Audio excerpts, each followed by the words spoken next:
present this to you.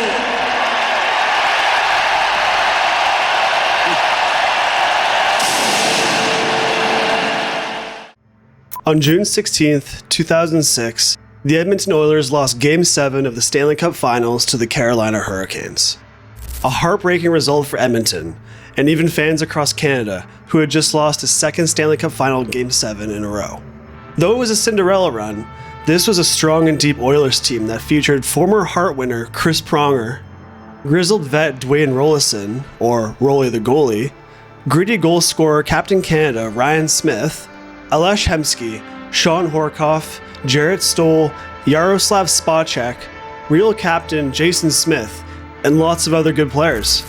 This was a great team who beat the number 1 seed Detroit Red Wings in 6 games.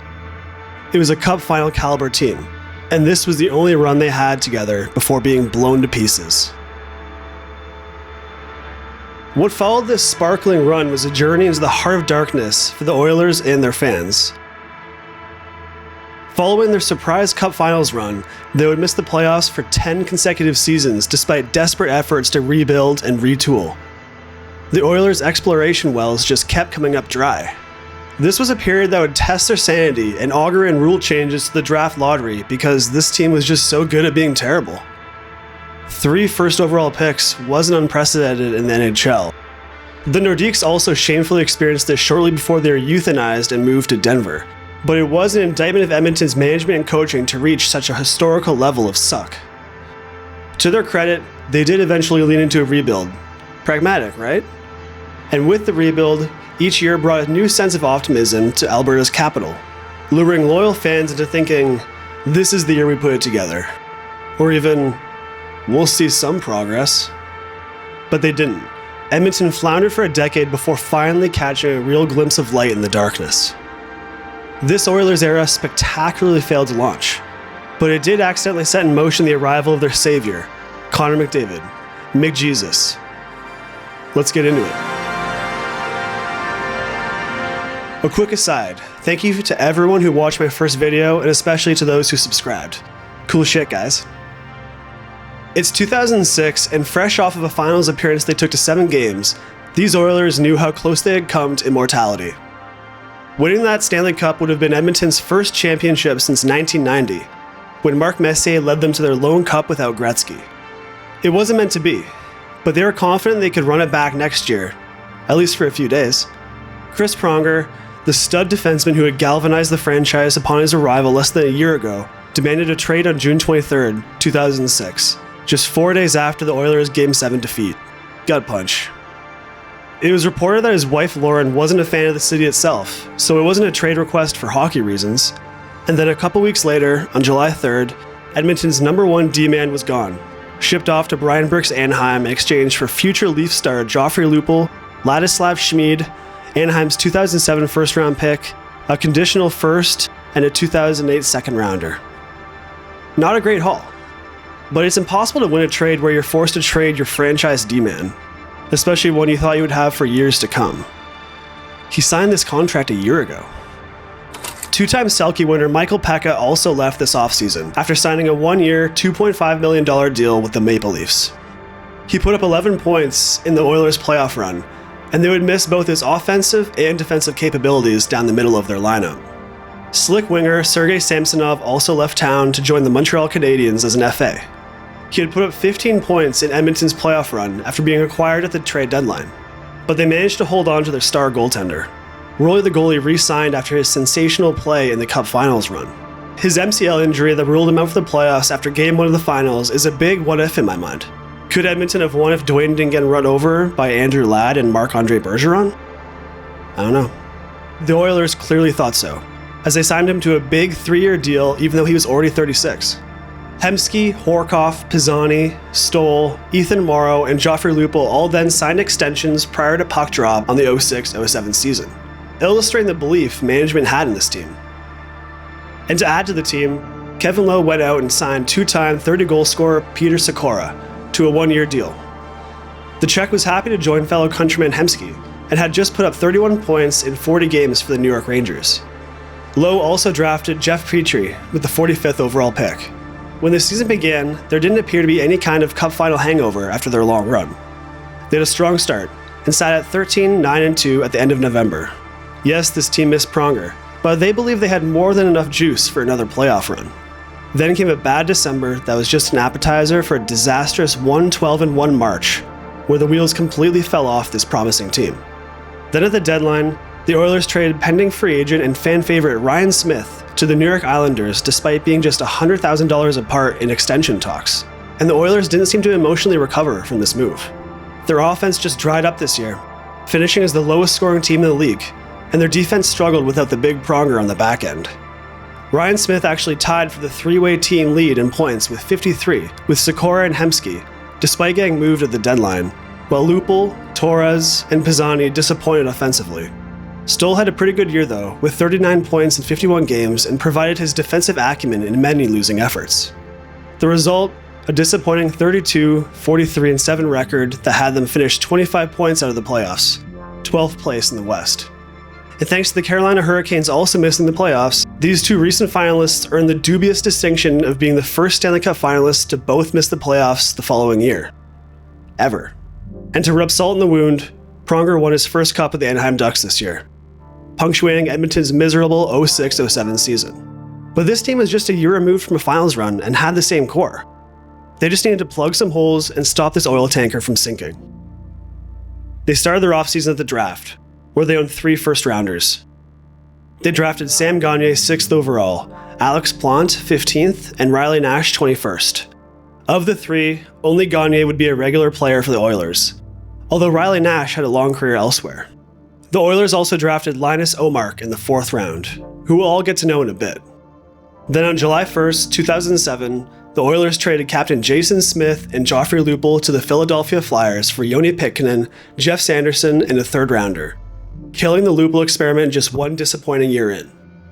Pitkanen was a former 4th overall pick who enjoyed some very productive years in Philly, but was far apart from the Flyers on a new deal, so the Oilers saw this as an opportunity to add an excellent young D-man. And it was exactly what Kevin Lowe envisioned would help the team's defense. They signed him to a new 1-year deal later that summer. Lowe then reeled in a big fish and another D-man in Sheldon Surrey, who had just used his booming slap shot to notch 26 goals for the Habs, signing him to a 5-year, $27 million deal. The idea was clear: add offense to the lowest scoring team in the league while also improving their back end. 2 birds with 1 Surrey slap shot. Unfortunately, Peter Sikora left and signed a 2-year deal with the Pens, ending his Oilers career after 1 year. The Oilers brass knew they desperately needed more goals, so they took the unconventional route and signed Buffalo Sabres sniper Thomas Vanek to a 7-year, $50 million offer sheet since he was an RFA. But the Sabres quickly matched and made it known they thought it was a scummy move.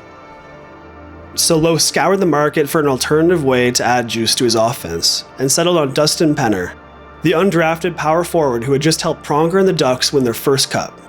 Penner also happened to be an RFA. But second time's the charm, and this time Lowe successfully offer-sheeted him. The Oilers and Penner agreed to a 5-year, $21.25 million deal, and Anaheim received Edmonton's 1st, 2nd, and 3rd round picks in 2008 since they declined to match. And guess what? Anaheim GM Brian Burke was also not a fan of this move. This actually led to years of beef between the two, with Lowe going as far as challenging Burke to a fight to settle things. He's a moron, media junkie, and it's I guess he's achieving what he wants because he gets his name in the headlines, but the reality is I hate the fact that my name is linked to his because he's he's an underachieving, wannabe in terms of success in the NHL. Won a Stanley Cup, great. I won 6 Stanley Cups. You want to count rings? I mean, who cares? But it's just a little pathetic that he carries on. Berkey loves the limelight. He's all bluff and loud, and Mac T said it best. He's like the Wizard of Oz. Pull the curtains away and there's not much substance. Burke, being the pugilist he is, was down and was planning to rent a bar near Lake Placid so they could duke it out. Sources say Burke was a minus 250 favorite and that Penner himself was going to bet the first year of his salary on underdog Lowe, but Bettman put a stop to it before anything went down. During this offseason, Michael Nylander, Willie's dad, actually spurned the Oilers after his agent verbally agreed to a deal. He opted to sign with Ovechkin's Capitals instead. It was a busy few months in oil country. Also, beloved grinder and truculent enforcer Ethan Morrow was named captain to replace the departed Jason Smith. And with that, the Oilers started their 07-08 season with high hopes. But these refreshed Oilers stumbled out of the gate and sat at a measly 16-20-4 on New Year's Day, 2008, sitting ahead of only the lowly Kings in the West standings. The offense led by Hemsky just couldn't get going, and same goes for the defense as their opponents piled pressure on Rolison and new guy Matthew Guerin, who pushed for more and more playing time as the season progressed. For months, it looked like Anaheim would be getting a top 5 pick from the Oil in that Penner deal, but something changed. Out of nowhere, Edmonton put it together. Steve Staios led an on-ice meeting that worked wonders and allowed this team to, well, start playing like a team. The offense turned it on, the defense started providing some protection to the Oilers' beleaguered goalies, and the team started winning. After January 1st, this Oilers team played with a ton of newfound confidence and finished the season strong, going 25-15-2 down the stretch. Guerin actually outplayed Roy the goalie and went an absurd 10-0 in shootouts. It's just ridiculous. The kid line of Andrew Cogliano, Sam Gagner, and Robert Nilsson popped off as well, with Cogliano even scoring 3 consecutive OT winners, setting an NHL record in the process. The line of Hemsky, Horkoff, and Penner wasn't the kid line, but they were still young and efficient. Penner didn't exactly live up to the big deal, but he did tie for the team leading goals with 23, 13 of which came on the power play. Trade addition Curtis Glencross also went off, scoring 9 goals and 13 points in 26 games while throwing his heavy body into everything he could. A shoulder injury derailed Sire's first season in Alberta, but solid campaigns by defensemen Staios, Pitkinen, rookie Tom Gilbert, and Denis Grabeshkov helped alleviate the lingering defensive woes. With all of this, they had enough to almost make the playoffs, falling just short and finishing 9th in the West. So close, guys. This was a solid run though. The roster looked good and young, lots of room for development. At least, that was the buzz around the team. This was an inspiring Edmonton squad that seemed poised to take the next step, not one that turned out to be the winningest team in a 10-year run of mediocrity, which is where we're heading. Turns out, going undefeated in shootouts isn't a sustainable strategy, which kinda sucks. On June 18th, 2008, Rexall pharmacy magnate Daryl Katz officially bought the Oilers for a tidy $200 million, just about double McDavid's next contract. As part of this sale, Katz promised to keep the Oilers in Edmonton and to build a new arena to replace the creaky old Rexall place, the house that Gretzky built, which the Oilers had played in since 1974. With ownership settled, the Oilers moved onto their 08-09 offseason with the goal of fleshing out the team that had come so close to making the playoffs. First, they moved on from Jarrett Stoll, sending him and Matt Green to LA in exchange for smooth-skating offensive D-man Lubomir Wisnowski. Then they cut ties on another one of their players after only 1 year, trading Pitkinen to the Hurricanes for big winger Eric Cole, who had scored 30 goals 2 years prior. They also shipped off pest Raffi Torres to bring in former 4th overall pick Gilbert Brulé, a hometown Edmonton boy who hadn't quite found his footing in the NHL yet. It was hoped a change of scenery would help him achieve his potential. It didn't really.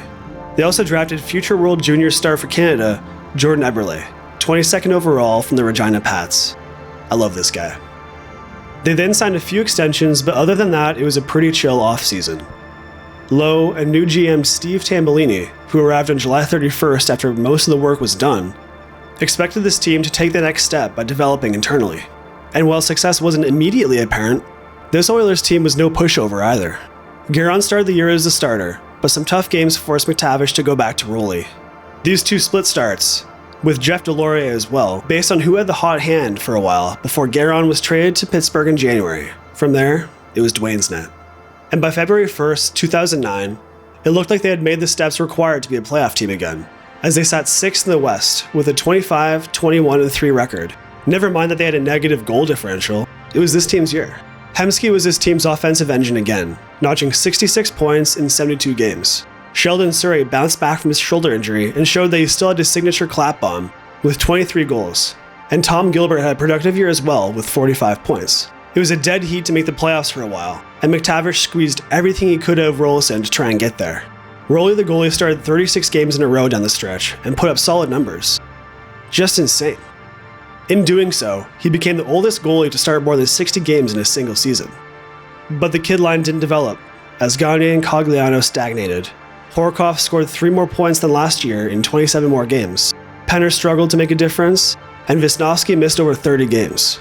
Ultimately, this Oilers squad missed the playoffs for a third straight year, finishing 11th in the West with a kinda respectable 38-35-9 record. Their offense was pretty good, 7th in the West, but their defense once again let them down as they allowed 248 goals, 12th in the West. Allowing lots of goals is something these Oilers teams were consistently good at. The Flames actually allowed the same amount of goals, but they scored 20 more for themselves, which must have been a stressful but fun season for Flames fans. But fuck the Flames. We're here to talk Oilers, even though it was another lost season for their fans. The team just wasn't good enough again, and the Eric Cole project only lasted 9 months, and unfortunately, this was Hemsky's last fully healthy and productive season in Edmonton. Obviously, fans in the Oilers brass didn't know this at the time, but looking back, it hurts that they wasted that on another year outside the playoffs. Believing that change behind the bench was necessary, Tambellini jumped at the chance to land legendary coach Pat Quinn, who had just coached Canada's World Juniors team to gold in 2008, but hadn't coached the NHL since leaving the Leafs at the end of the 05-06 season. Quinn's penchant for veteran teams was well known, which had the potential to make his pairing with this young Oilers squad an awkward fit. But his recent success at the World Junior level alleviated these concerns. The hope was that he could develop the Oilers' young guns after their stagnation last year. Unfortunately, they couldn't come to terms on a new deal with Rolison. To replace him, Tambellini signed Nikolai Habibulin, who had just wrapped up a 4-year tenure with the Blackhawks. Two-way center Kyle Brodziak was also shown the door as he was traded to Minnesota.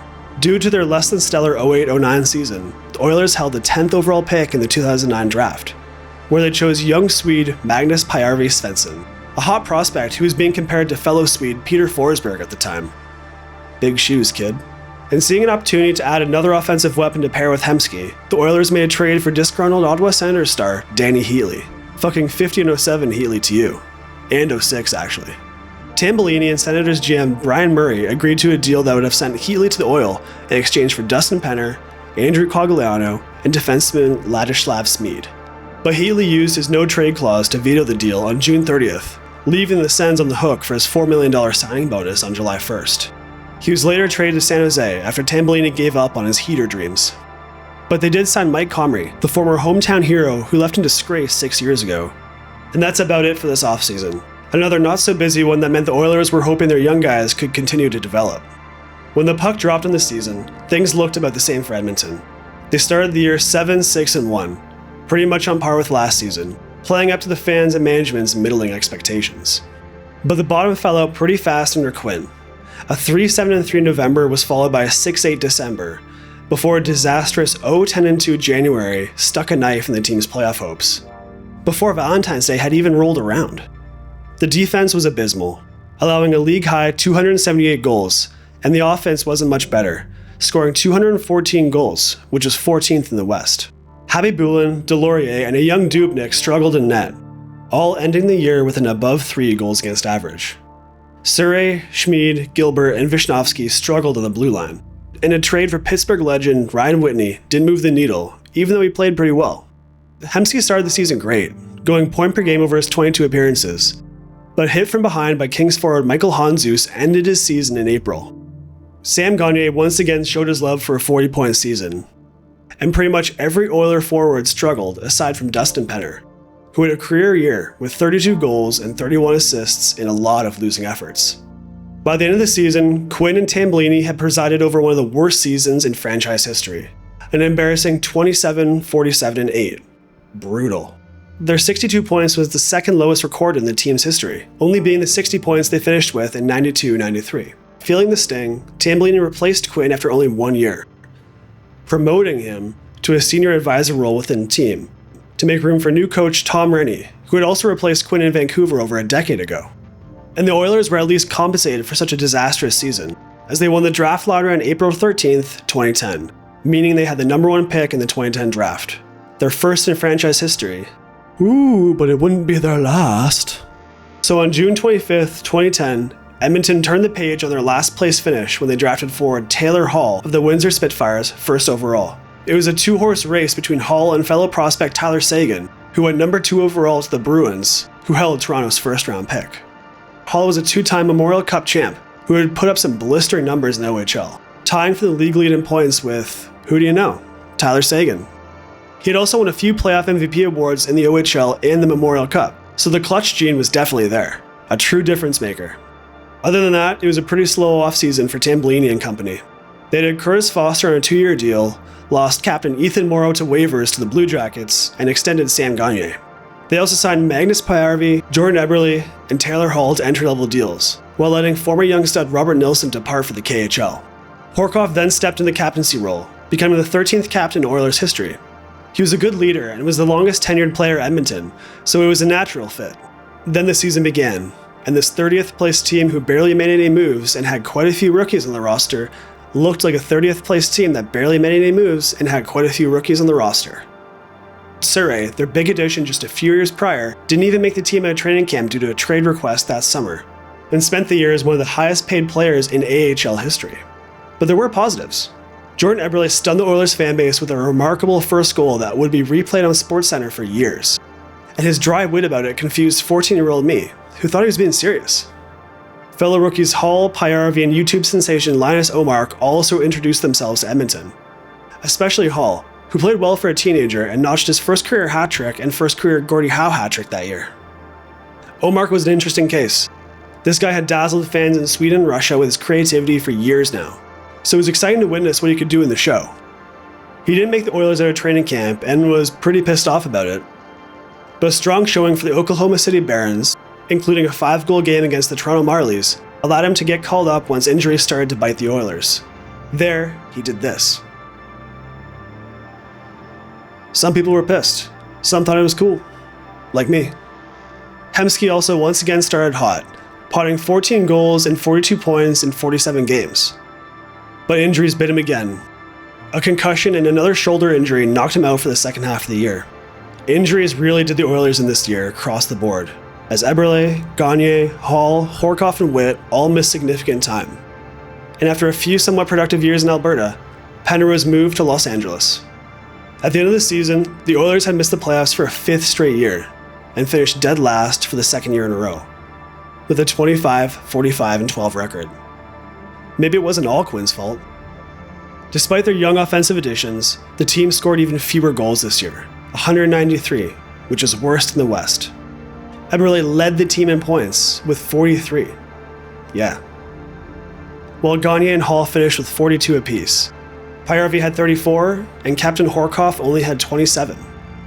And Khabibulin struggled mightily, finishing with a gruesome stat line again.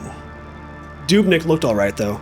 A .916 save percentage is nothing to sneeze at when you're playing behind this squad. Overall, it was another crap year that made it so the Oilers would have a chance at picking number 1 for the 2nd year in a row. Guess what? They did. With another number 1 pick in their pocket, the Oilers felt good going into the 2011 offseason despite back-to-back miserable seasons. Adding another top prospect to your team's cupboard feels good regardless of the circumstances. That's just living, baby. With the first pick, Edmonton drafted dynamic center Ryan Nugent-Hopkins, affectionately known as RNH.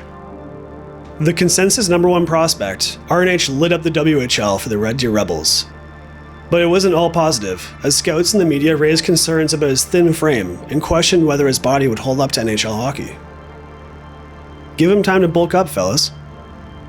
And with the 19th pick that they acquired in the Kings Penner trade, they selected defenseman Oscar Klefbom, who looked like a future top 4 defenseman. Moving on, the Oilers didn't sit on their hands like the previous offseason. Instead, they went out and added steady D-man Cam Barker, steady center Eric Belanger, the gritty Darcy Hordichuk, and steady defensive grinder Ben Eager. You can see the theme here. Ryan Smith also made his triumphant return to the blue and orange after his years spent wandering in the desert, making millions playing hockey. But of course, there were some exits. Tambellini moved Andrew Cogliano, who seemed like he had been on the trade block forever at this point, to the Ducks for a 2nd-round pick. They would use that pick to draft Marc-Olivier Roy, who would never play an NHL game. But it seemed like a necessary move at the time as the Oilers leaned further and further into their rebuild. Surrey also left after getting the final year of his deal bought out, signing with the Stars. Jeff Deslauriers left as well, leaving the net in Dubnyk and Khabibulin's hands. So when the season started, expectations were obviously muted. Yeah, it probably would be miraculous. This was a young and fast team who could probably score more than they did last year, but defending was going to be their biggest challenge after routinely getting shredded apart. Maybe a healthy Witt will help. Maybe a healthy team in general will help.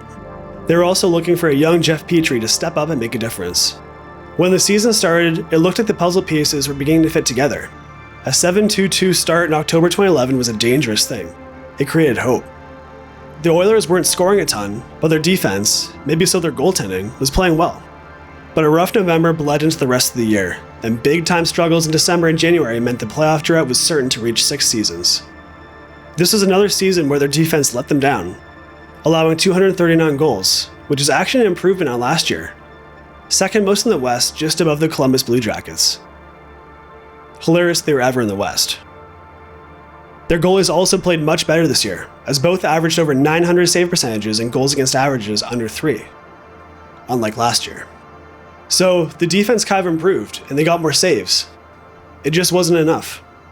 On the bright side, this offensive engine finally heated up, championed by their young guns. Eberle led the way and looked great, notching 76 points in 78 games, including 34 goals. Taylor Hall hit 53 in only 61 games, and rookie Nugent Hopkins scored 18 goals and 52 points in his rookie season, in only 62 games. He was even the fastest number 1 overall pick to score a hat trick. Outside that trio, the offense was pretty meh. Gagner continued courting 40-point seasons, and his 6th overall pick status faded a little more each year. But he did absolutely go off with a 4-goal, 8-point game in February. The only player to do that since Mario Lemieux, who went nuclear in 1989. Smith played every game in his reunion season, but the aging curve had seemed to take its toll on him over the years, as he only scored 46 points. Hemsky struggled, as did Horkoff and Witt. Someone whose play really cratered was good old Swede Magnus Pyarvi. When the Oilers drafted him, his projected 2-way game was going to help lead the Oilers out of the wilderness. I mean, this kid played in the Swedish Elite League against men when he was 16. This year, he got demoted to the Oilers AHL team, after struggling to a disappointing 3 points in 25 games. To his credit, he took the demotion like a champ and played well before being recalled. Rennie promised him a role in the top 6 when he could, but it was a lost year for Magnus. Shootout wizard Omar couldn't stick it this year either, scoring only 3 goals in 14 games. So, despite the offensive improvement, the Oilers tallied only 74 points, 2 more than their last 2 seasons. They finished 29th in the league though, not last. It was rough, and pretty disappointing to still be stuck in the darkness. But they were a few years into this rebuild. They had to start seeing dividends soon, right? That's especially true since, once again, the Oilers won the right to the 1st overall pick for the 3rd year in a row. This was unfucking believable at the time, and really highlighted how lost this franchise was. Despite the outrage from other teams' fan bases, Oilers fans must have been pumped. It's embarrassing to be terrible enough to draft 1st overall 3 years in a row, but another number 1 pick will surely, finally, light the way out of their playoff drought. Here's the thing though. This draft, like any draft, had lots of future NHL players in it, but it was noticeably lacking at the extreme high end, even at that time. It just wasn't that deep. And usually that doesn't matter if you have the number 1 pick, but there just wasn't a standout prospect this year. Many thought that the Oilers, with their famously bad defense, would grab Ryan Murray after drafting forwards the last 2 years. A number 1 D-man that would round out this offensive-focused Oilers team and would anchor their back line in their next window of contention. Griffin Reinhart, Morgan Rielly, and even Hampus Lindholm or Matt Dumba were also options, especially in trade-down scenarios. But there was an apple of Edmonton's eye. Electric Russian winger Nail Yakupov, who had lit up the OHL for the Sarnia Sting the last couple of years. They didn't care about his potential personality issues, or the fact that he almost fought Toronto's chief amateur scout in his draft interview. Tambellini was licking his chops at the idea of adding this young stallion to his offensive stable. So, they chose Nail 1st overall and signed him to an entry-level contract. Sorry Ryan, you've been sentenced to living in Ohio. Then they turned their attention to their defense, signing standout NCAA free agent Justin Schultz, who became a free agent after not agreeing to a deal with the Anaheim Ducks, who drafted him 43rd overall in 2008. This was a huge grab. Schultz was an exciting defensive prospect, something we just outlined that the Oilers desperately needed, and they didn't have to spend any assets to get him. This Oilers team was stuck in the mud, but they were making moves. They also let Rennie go after 2 terrible seasons, promoting Ralph Kruger into the top role to replace him. With this offseason in the books, the Oilers prepared to start the 2012-2013 season, but the lockout delayed the start of the season until January. And when it finally started, this Oilers team looked pretty good. Starter Dubnyk was playing lights out, the offense was clicking, and the defense was beginning to look a little more stout. These factors helped them to a 4-2-1 start. Not bad. Edmonton then treaded water for a while and sat at a respectable 16-13-7 at the start of April after a dominant 8-2 win over the rival Flames. Within striking distance of the playoffs, thanks to some stellar seasons from their youngins. Taylor Hall led the way, truly breaking out with an awesome 50 points in 45 games. Sam Gagner also kinda broke out, notching 38 points in 48 games. Not quite 40 points, Sam, but close. Eberle had 37 points, Schultz impressed in his rookie season with 27 points, and the Electric Nail scored 17 goals and 31 points in his abbreviated rookie season, with nothing concerning about these stats at all. Dubnyk and Khabibulin also provided the Oilers their best goaltending in years, both impressing in this shortened season. But the good times couldn't keep rolling. These Oilers lost 9 out of 10 games during an April stretch that devastated their playoff hopes. And most of the games weren't even close, as their newfound offense dried up and their defense couldn't keep the puck out of the net. Their vets couldn't seem to keep up, as Horkoff, Hemsky, and Ryan Smith all failed to produce. Pajärvi also again failed to produce, notching only 16 points in 42 games and didn't produce in the AHL either, where he played while the lockout was ongoing. At the end of the year, they missed the playoffs for a 7th straight season, and once again finished with a sub-500 record, 12th in the West. Brutal, another season of looking forward to the draft, costing Ralph Kruger his job after just one season, and Tambellini his. McDavid made his return to the franchise as the team's new GM. But their internal developments this season created hope. The young guys were beginning to produce, not RNH, but it would come soon, and this development would obviously continue into next year. At the 2013 NHL draft, the Oilers knew they needed to start taking steps to improve their lackluster defense. And this year, the stars aligned, as they drafted young stallion Darnell Nurse 7th overall. It must have been weird for Edmonton's brass, who were forced to sit through 6 whole picks until they got to walk up to the podium. Athleticism courses through Nurse's veins, as his dad was a wide receiver for the Hamilton Ticats and his mom played college basketball for the McMaster Marauders. Nurse wouldn't play for the Oilers anytime soon, as they wisely decided to let him develop in the OHL and AHL for a couple of seasons. But he looked like a future leader on the blue line. The Oilers also named Dallas Eakins as their new head coach, poaching him from the Toronto Marlies. A preface to a very busy offseason for McTavish, as he seeks to squeeze more wins out of this roster. He started by trading Captain Horkoff to the Dallas Stars in exchange for Philip Larson and a 7th round pick. An Oiler since 2001, Horkoff's time in Edmonton was over.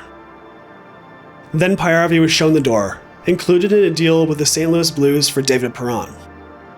McTavish was also active in free agency, inking defensive D-man Andrew Ference to a 4-year deal. He was brought in to infuse stability on the Oilers' blue line, and would immediately be named captain to replace the outgoing Horkoff. Boyd Gordon, Will Acton, Jesse Oensu, and Jason LaBarbera were also signed, while Khabibulin, Belanger, and Witt were allowed to walk. Gagner and RNH also signed extensions before the season began. With some fresh blood in Rexall Place and last season's offensive surge from the young guys, this team's depth chart appeared to be fairly deep. With Eakins behind the bench, they were also prepared to play with more grit and determination. The media was confident this team could challenge for the playoffs this year, and avoid the indignity of extending their playoff drought to an 8th year. It was already the longest in the NHL at 7. They finally entered the season with some growth expectations, that they utterly failed to live up to. This team started the season by going 3-9-2 in October, digging an early hole they didn't really try to escape.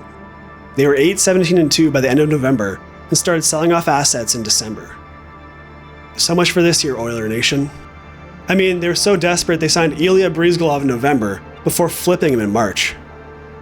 They traded away Jason LaBarbera, Linus Omark, and strangely Dubnyk mid-season. Dubnyk wasn't playing well, but he was also backstopping maybe the worst defense in the league, as this team allowed 270 goals, again the most in the NHL. Dubnyk would be cast out into the wilderness for a few years, before finally playing his way back into being one of the better goalies in the league for the Wild. Meanwhile, the offensive engine that had started to warm up last season sputtered and stopped. Edmonton only scored 203 goals this season, second last in the West, even though Taylor Hall, Eberle, newcomer David Perron, and RNH all had good years. Nail Yakupov though, this guy struggled, only posting 24 points in 63 games and scoring a minus 33 plus minus. The bust whispers really started to grow this year. There's no sugarcoating it, it was bad. Not last place in the NHL bad, the Panthers and Sabres hit some fantastic lows this season too. But it was regression, stagnation, and flat out sucking. 8-year playoff drought achieved. What was even the point of this rebuild if they had nothing but crappy finishes to show for it over the years? 3 number 1 picks in your pocket, 0 progress. These were dark times. But due to their 28th place finish in the league, Edmonton once again received a premium draft pick. Number 3 overall this time. With it, they drafted hulking German center Leon Draisaitl, son of former West German professional hockey player Peter Draisaitl. Leon had exploded for 105 points for the Prince Albert Raiders in the WHL that year, and looked like the real deal. Spoiler alert, he was. And his drafting is the first sign of real light at the end of Edmonton's almost decade of darkness at this point. Thank God. Dreiss would play 37 games for the Oilers this year, but his real impact would come later. McTavish would stick with Eakins this year, not wanting to burden the team with 3 different coaches in 3 years. On the roster side, McTavish splashed some money around in free agency, signing Mark Fane and Benoit Pouliot to some big deals. Fane was a stay-at-home defenseman who had played a part in New Jersey's Cup Finals run in 2012, while Pouliot was a forward who honestly didn't seem worth this much money at the time. Does 36 points in a full season really translate to a 5-year, $20 million deal? In McTavish's eyes, yeah. I don't know about mine. Sam Gagner was also shipped out of town after 7 years in oil country, in exchange for forward Teddy Purcell.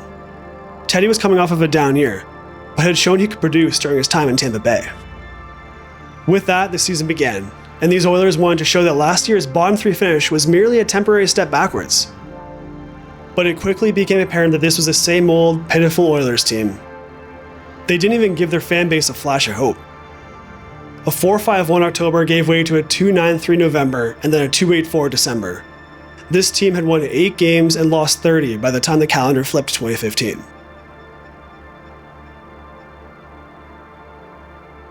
Their abysmal play meant the axe for Dallas Eakins, who was replaced by Todd Nelson on an interim basis.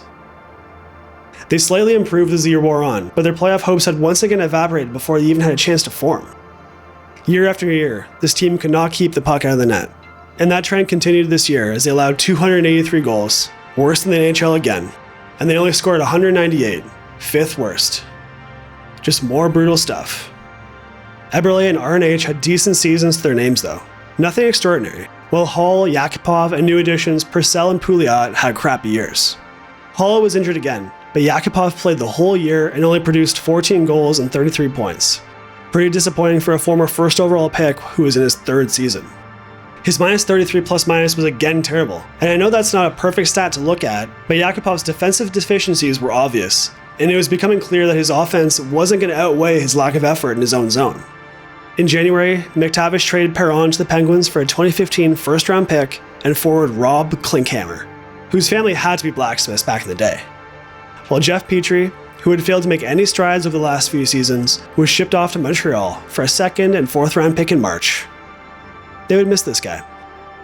Ultimately, these Oilers were still lost in the dark wilderness, and it seemed like they were permanently losing the ability to find their way back to civilization, finishing 24, 44, and 13. 3rd last again.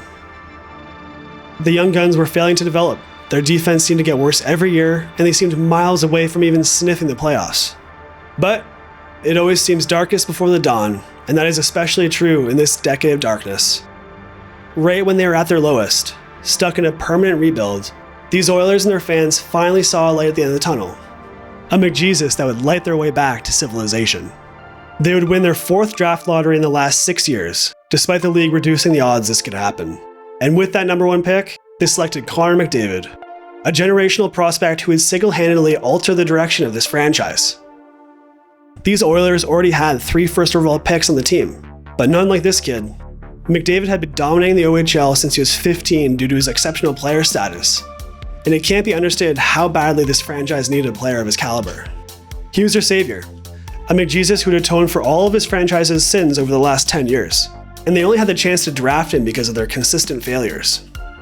And with that, this failure to launch era of the Oilers was practically over. They would miss the playoffs for a 10th consecutive year in 2015-16, but the McDavid era was upon Edmonton, with all the successes and failures we've come to see over the last 10 years. A failure to launch that, found a way to launch eventually. Every rebuild works if you stick with it long enough. McJesus was now in town, illuminating the way out of this wilderness. The franchise could finally turn the page on this miserable run. Maybe this is a story about how rebuilding is a valiant effort, but not all number 1 picks are worth the same. Sometimes there's a game breaker available, but not often. And outside of those top picks, Oilers brass consistently missed on just about every other pick they had, and they couldn't even get the number 1 picks right. And that's to say nothing of the repeated failures in the trade and free agency markets. Sometimes you just need an all-time great to pull you out of the muck, and that's what McDavid finally delivered.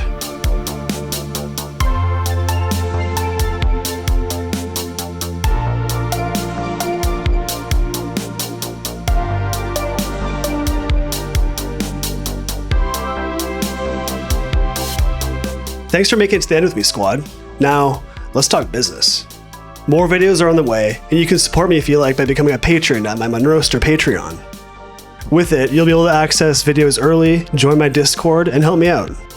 I love making these videos, and the more of you that subscribe, the more videos I'll be able to make, since, it takes a little while. And also, comment your failure to launch video ideas below. Franchises that got stuck in a lengthy rebuild or who just never reached their full potential. Alright, thanks guys. Peace.